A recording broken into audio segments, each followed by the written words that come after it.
Père, nous te bénissons.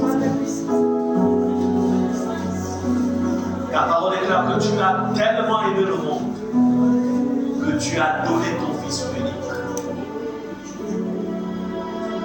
Ce Fils unique qui est venu dans ce monde pour traiter le problème du péché, pour détruire la racine du péché, afin qu'à nouveau ton peuple, ceux qui ont cru en toi, par le Fils, demeurent dans la victoire. Amen. Seigneur, éclaire-nous encore ce soir. Permets à chaque personne ici présente de se saisir de la victoire. La victoire de la croix. C'est dans le nom précieux de Jésus que nous prions et nous disons Amen. Amen. Gloire à Jésus. Gloire à Dieu. Bonsoir. Nous bénissons le Seigneur pour ces moments. Ce sont des temps que notre Dieu avait déjà préparés d'avance, afin que nous les pratiquions.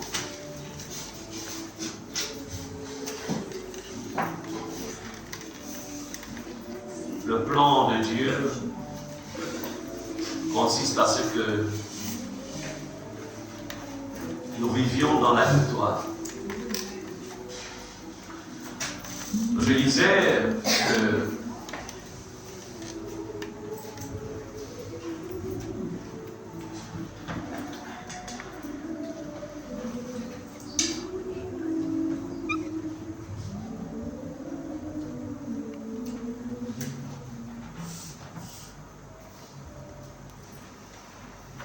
dimanche dernier,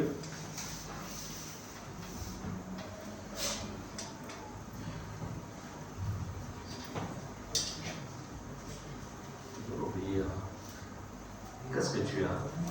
Tu ne te sens pas bien? Viens là, je vais prier pour toi. Est-ce qu'on peut me donner un son?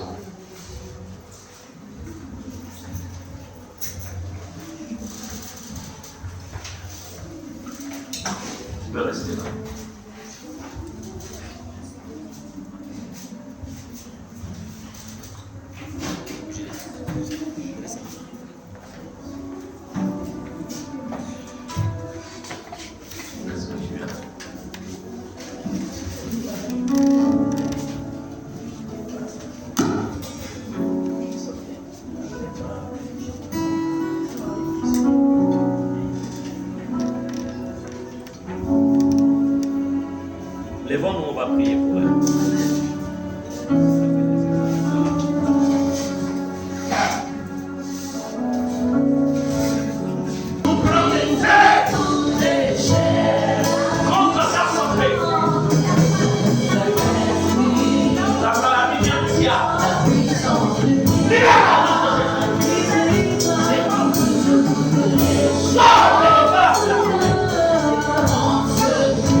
puissance du Saint-Esprit, la puissance du miracle, c'est qui brise toutes les chaînes.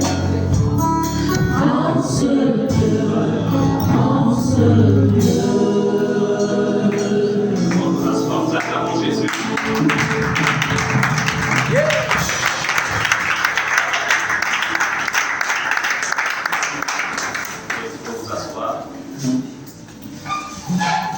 Que j'obéisse à l'ordre du Saint-Esprit, je ne peux pas. Elle se lèvera toute seule, puis elle restera sa place au fond. Ce thème que nous avons commencé dimanche, il est très important parce que nous sommes dans des temps extrêmement compliqués, des temps difficiles. Des temps difficiles. S'il fait chaud au fond, vous pouvez allumer le troisième clim. Prenez la télécommande pour allumer le troisième clim au fond là-bas. Pour ceux qui sont.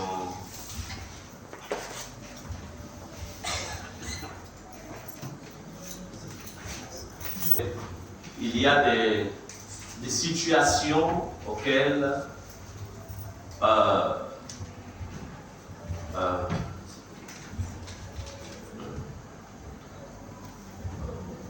donne-moi ton prénom.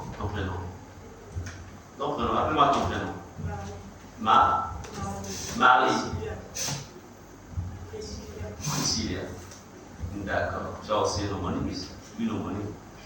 Alors, écoute ce que le Saint-Esprit dit. Vraiment, reste dans le couloir de Dieu. Consacre ta vie à Jésus. Consacre ta vie à Jésus. Cesse de vivre comme toutes les autres jeunes filles. Mais mène une vie de sainteté, de consécration, et le diable fuira loin de toi.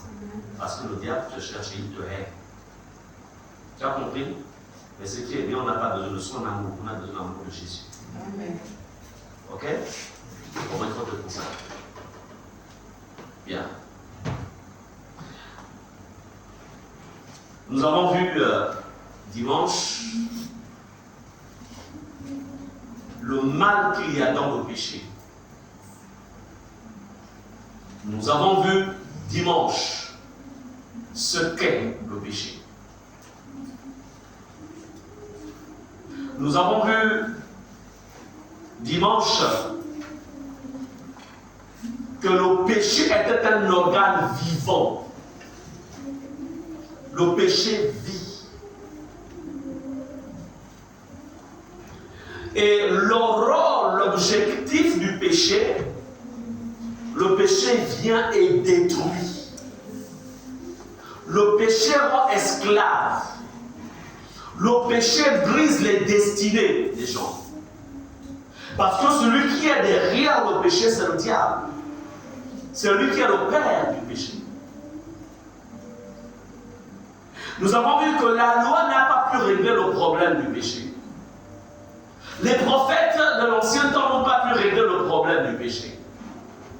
Il n'y a que Jésus qui est venu régler le problème du péché. Lui, parole de Dieu faite chair. Aujourd'hui, nous allons, chacun pour sa part, on va travailler sur la destruction des liens du péché. Parce que demander pardon à Dieu suite à un péché, c'est une chose. Mais briser le lien du péché, c'en est une autre. Beaucoup de vies aujourd'hui, parmi les enfants de Dieu, parmi les chrétiens, ont du mal à décoller.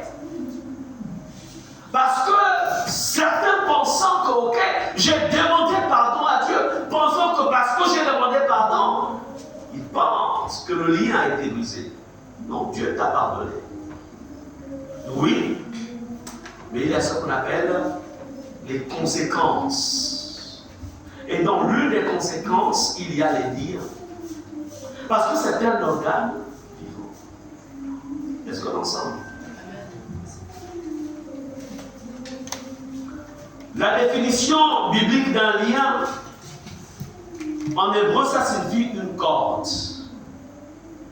une chaîne, un cordon. Ça s'appelle abot. A-B-O-T-H. Donc, retenez ceci. Retenez ceci.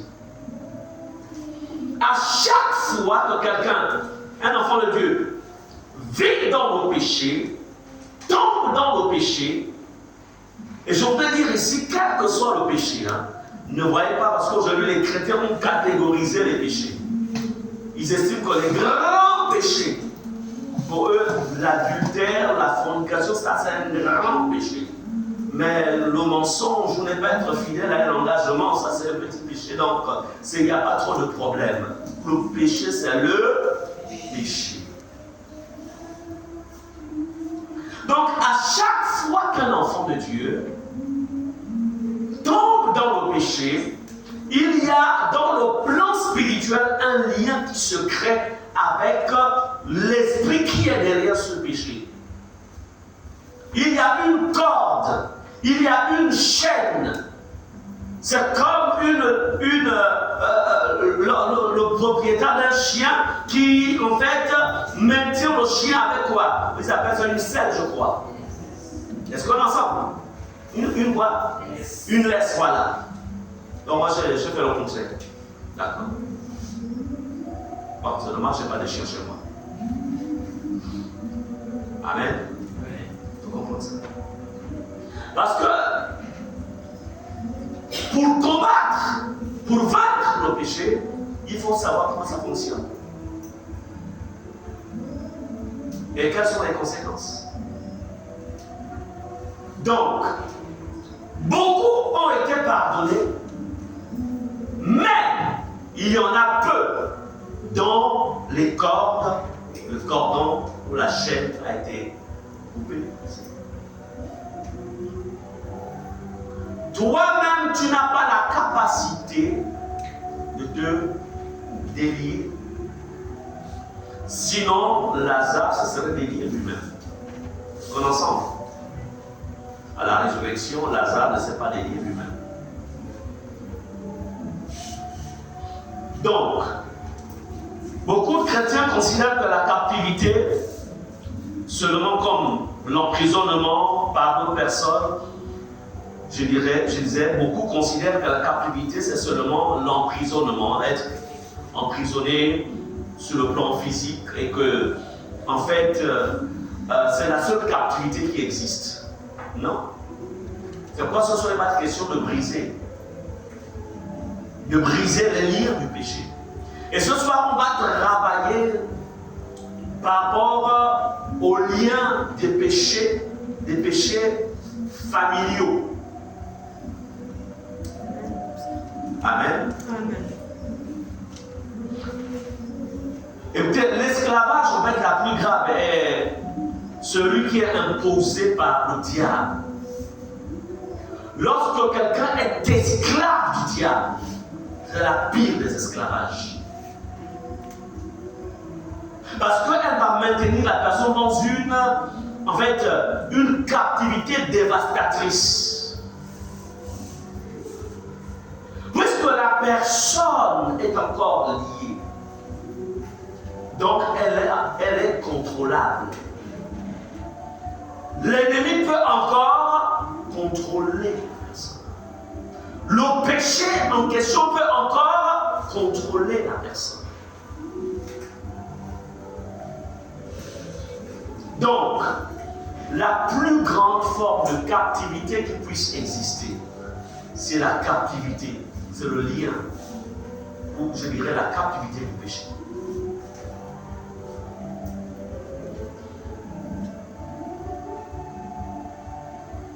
Bien-aimés, malheureusement, cette captivité, beaucoup d'enfants de Dieu, ce sont souvent parfois eux-mêmes qui s'offrent une captivité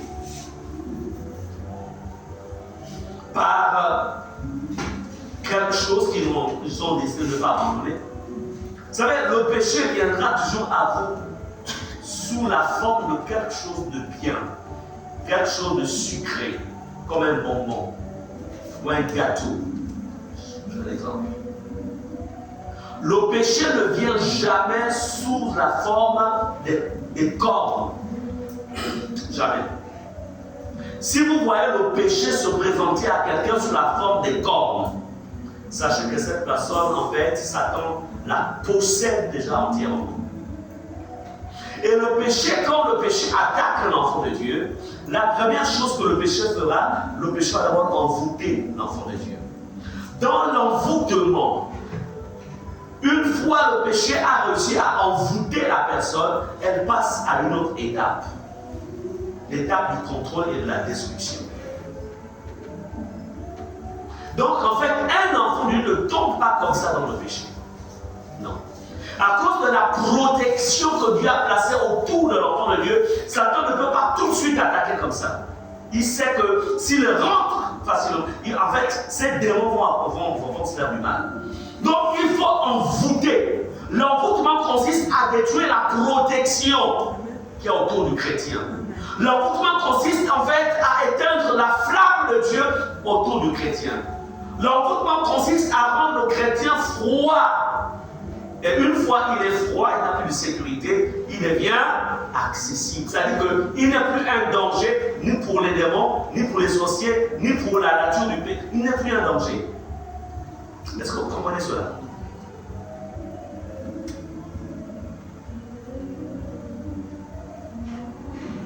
Donc, comment faire pour s'affranchir? Comment faire pour que les chaînes de la captivité du péché se dénouent de manière définitive? Jésus, oui, a tout accompli. Nous le savons, c'est écrit dans la parole de Dieu.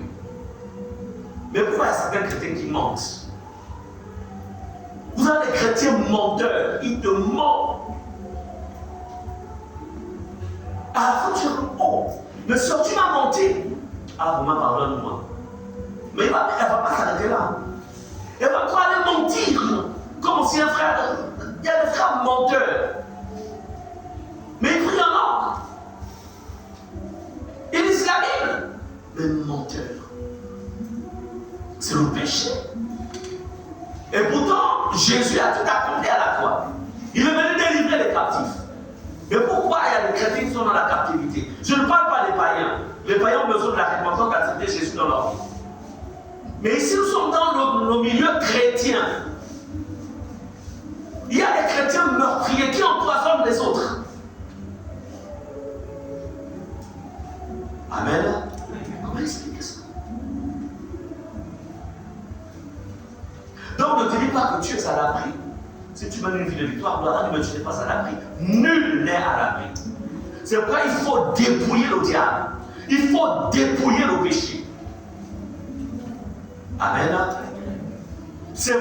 Le péché sera votre principal ennemi tout au long de votre existence sur la terre. Le péché.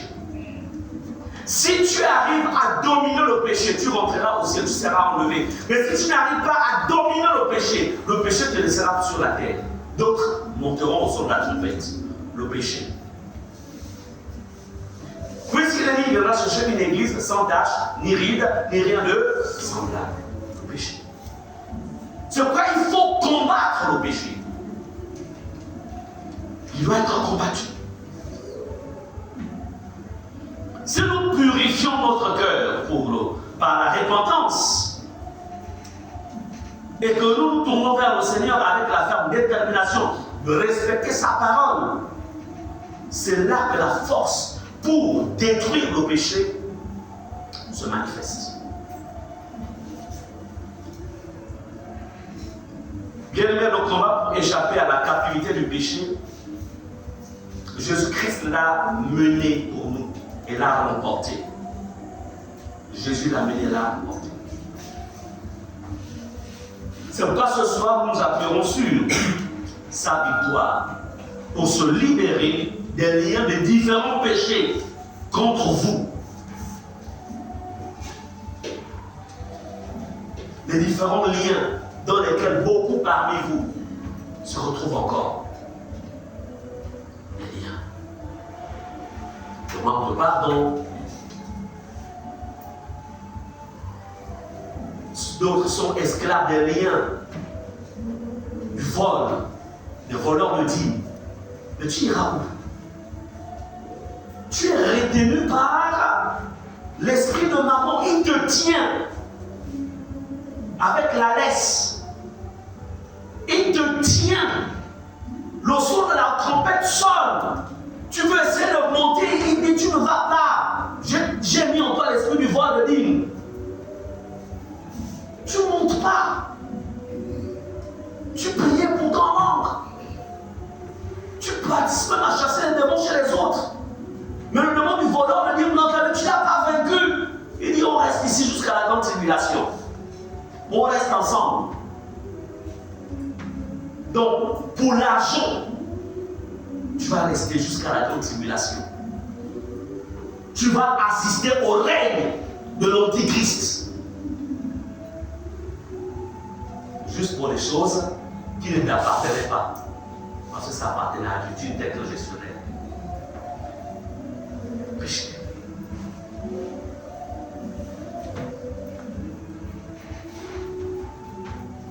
Si tu n'es pas de cette catégorie, c'est bien. Tu as déjà remporté une victoire. Mais il y a aussi notre victoire, notre péché. Peut-être que tu n'as pas encore remporté. Est-ce qu'on est ensemble? Puis là, l'histoire est sérieuse. On va parler ça. On va aller dans le psaume 107. On travaille jusqu'à 19h30. Donc je gère le temps, ne vous en faites pas. 19h30. Plutôt psaume 107, verset 10 à 11. Et ensuite, verset 13 à 14. Écoutez ce que la Bible dit. Ceux qui avaient pour demeure les ténèbres, c'est-à-dire le péché, parce que le péché sont les ténèbres, et l'ombre de la mort, vivaient captifs dans la misère et dans les chaînes. Combien d'enfants de Dieu vivent dans la misère, dans des problèmes, dans des situations compliquées, parce que tout simplement derrière, il y a une puissance, il y a un esprit derrière. Je voudrais vous dire, il y a un esprit derrière toute situation difficile. Comme aussi, il y a le Saint-Esprit derrière la bénédiction. Aucune situation ne peut se manifester au milieu de nous, ne peut vous combattre si l'ennemi, s'il n'y a pas un esprit derrière. C'est pourquoi ne cherchez jamais à régler vos problèmes sur la base, sur le plan humain.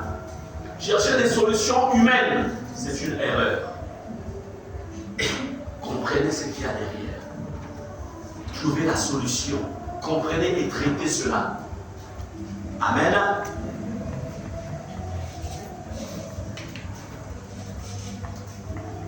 La Bible dit, verset 11, parce qu'ils s'étaient révoltés contre les paroles de Dieu, parce qu'ils avaient méprisé le conseil du Très-Haut, donc la parole. Dans leur détresse, ils crièrent à l'Éternel et il les délivra de leurs angoisses. Verset 14, il les fit sortir des ténèbres et de l'ombre de la mort et il rompit leurs liens. Il y avait des liens du péché.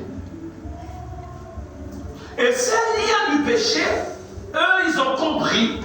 Ils ont crié à Dieu comme ce soir. Il va falloir crier pour que les liens se rompent. Je disais, demander pardon à Dieu, c'est une chose. Mais rompre, voir les liens être rompus, c'en est une autre. Beaucoup s'arrêtent seulement à la dimension de confesser.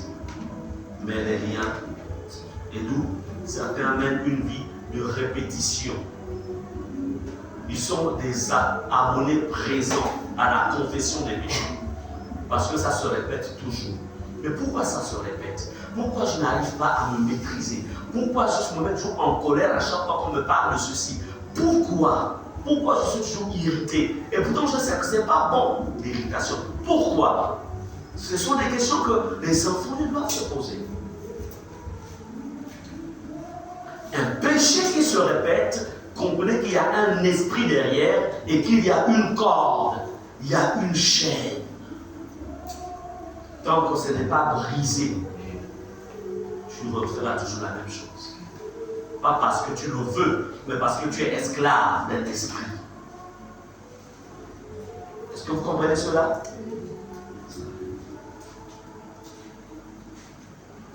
Le psaume 2, versets 2 à 3, on dit ceci. Pourquoi les rois de la terre se soulèvent-ils et les princes se liguent-ils avec eux contre l'Éternel et contre son roi? Verset 3. Brisons les liens, délivrons-nous de leurs chaînes. Bien, mais ici, quand on lit ce passage, on peut seulement penser en fait à des êtres humains. Mais ici, ce sont aussi des entités spirituelles qui se sont levées et qui se sont liguées contre lui, contre son roi, qui aussi se ligue contre les enfants de Dieu. Parce que nous sommes les membres du corps de Christ. Mais remarquez, la Bible dit, brisons leurs liens. Délivrons-nous de leurs chaînes. Ça veut dire quoi? Il y a des chaînes, il y a des liens. Quand ce n'est pas brisé, ça maintient la personne. La question, ce qui te concerne, qu'est-ce que tu as déjà brisé et qu'est-ce que tu n'as pas brisé?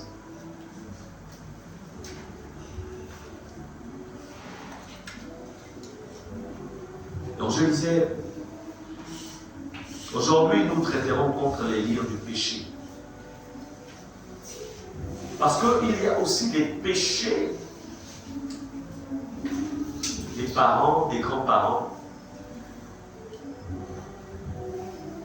qui en fait peuvent maintenir quelqu'un et souvent maintiennent quand ce n'est pas traité. Vous savez, dans le monde spirituel, le monde des esprits, ou le monde invisible, vous savez, pourquoi on dit que la parole de Dieu est une eau? Parce que l'eau nous permet en fait de nous laver, de nous maintenir dans la propriété. Autant l'eau physique nous permet de nettoyer nos corps, l'eau spirituelle que la parole permet de nettoyer.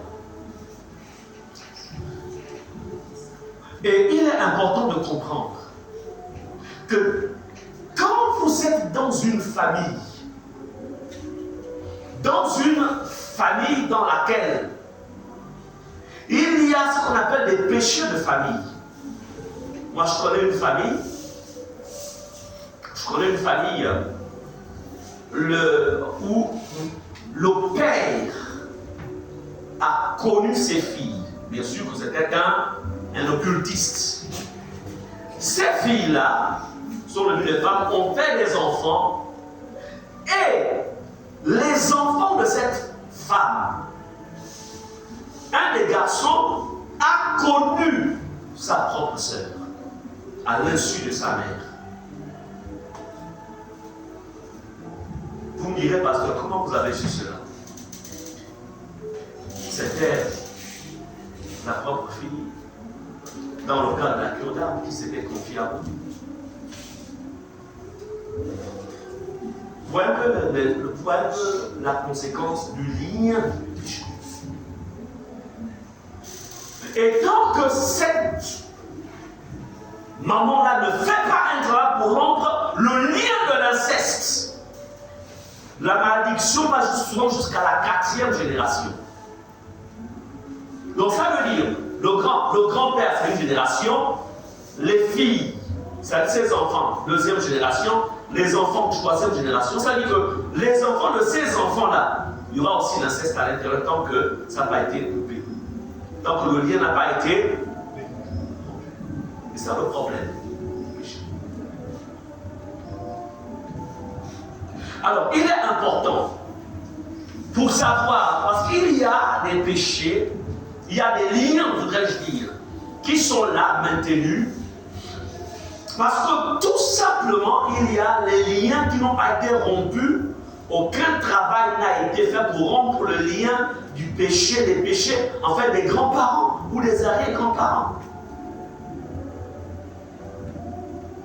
Et tu ne comprendras pas pourquoi, à un moment de ta vie, et pourtant tu es engagé avec Jésus, tu aimes Jésus, mais tu te retrouves avec des comportements et des attitudes que soit ta mère avait ou a, ou que ton père avait ou a, que ton grand-parent ou tes... Et puis, les observateurs diront, mais il se conduit, elle se conduit comme tel membre de la famille. Pourquoi? Ce sont les liens. Il y a des péchés qui peuvent se répéter dans la vie, même d'un enfant de Dieu, s'il n'a pas veillé aussi un. Les liens n'ont pas été brisés, pas parce qu'il veut forcément le faire, mais parce que le lien n'a pas été rompu. Le lien du péché. On a souvent confessé, mais parfois on n'a pas. Le lien n'a pas été rompu. Est-ce qu'on est ensemble? Faites une étude. Vous remarquerez par exemple au niveau des enfants, dans une famille, la grand-mère a eu à faire des enfants avant qu'elle ne se marie. Parmi ces enfants, eux aussi, il y aura quelqu'un qui fera des enfants sans être marié. Et quand ces enfants-là aussi vont atteindre l'âge nubile, comme on dit, eux aussi, certains maintenant commenceront à faire des enfants sans être mariés. Ce sont les liens. Et pour sinon, c'est l'adolescence, c'est les enfants. Non, c'est les liens. Il y aura toujours quelqu'un ou un groupe qui feront des enfants hors mariage. C'est le lien. Et pourtant, elle est venue en Christ sans connaître les hommes. Mais c'est en Christ qu'elle vient faire les enfants hors mariage. Ou un enfant hors mariage. En Christ. C'est le lien. Ça n'a pas été rompu. Mais quand elle l'a fait, ce n'est pas en fait qu'elle n'aimait pas Jésus. Ou qu'il n'aimait pas Jésus. Mais il y a quelque chose qui s'est fait. Est-ce que vous comprenez cela? Amen. Amen. Les liens. Étant conscient des liens, connaissant le genre de garçon que j'étais, sans Jésus, quand j'ai commencé, quand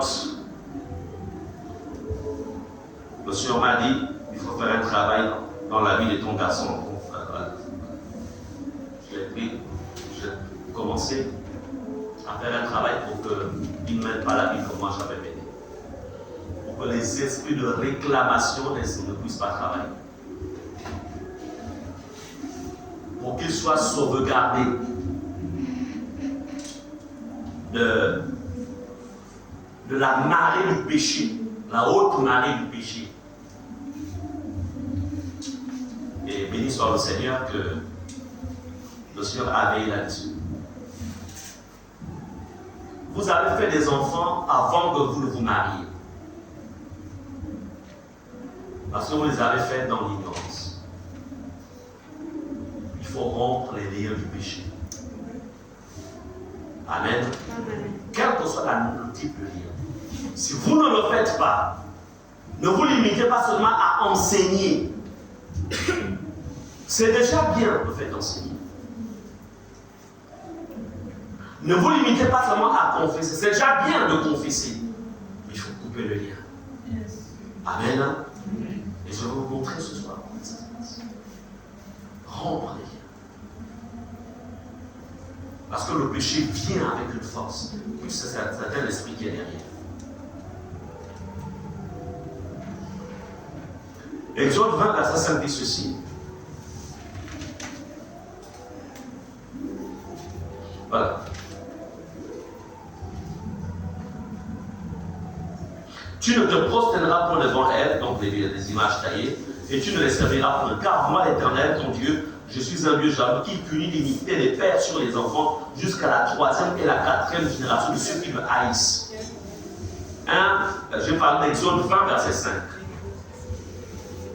Donc comprenez que les péchés que vous avez commis, ou que vous, comme ça, vous coupez les liens, si le lien n'est pas rompu, ça va traverser, ça va attendre jusqu'à la 4e génération. Un péché libère un esprit. Et cet esprit doit veiller à ce qu'il accomplisse en fait son mandat. Même si tu t'en vas, lui, il va continuer derrière. C'est comme ça que ça marche, le péché. Parce que c'est un esprit.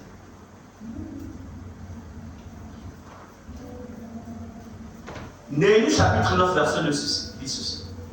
Ceux qui étaient de la race d'Israël s'étaient séparés de tous les étrangers, se présentèrent et confessèrent leurs péchés et les iniquités de leur père. Amen. Donc, le plan de travail de ce soir, c'est d'abord identifier les péchés qu'il y a dans vos familles, les péchés de famille qui sont cachés, mais que toi tu sais, tu connais. Pour le moment, on ne touche pas d'abord vos péchés à vous. Ça, on travaillera là-dessus dimanche. Mais il va falloir, parce que comme je le disais, je ne sais pas si je l'ai dit, vous savez, il y a ce qu'on appelle une réactivation des alliances dans le monde éternel. Il réactive. Il réactive. Qu'est-ce qui a été réactivé et qui peut te réclamer? Tu ne comprends pas pourquoi à nouveau tu as des désirs étranges, des attirances étranges. Même l'humilité que tu avais est en train de disparaître. Qu'est-ce qui se passe? En fait, ce sont des choses qui ont été réactivées. Et tu penses que c'est toi en fait qui désire ça. Non. Réactivation. C'est pourquoi, toi tu fais quoi? Parce que tu n'es pas aussi un aveugle. Tu dis ça là, je coupe. Amen.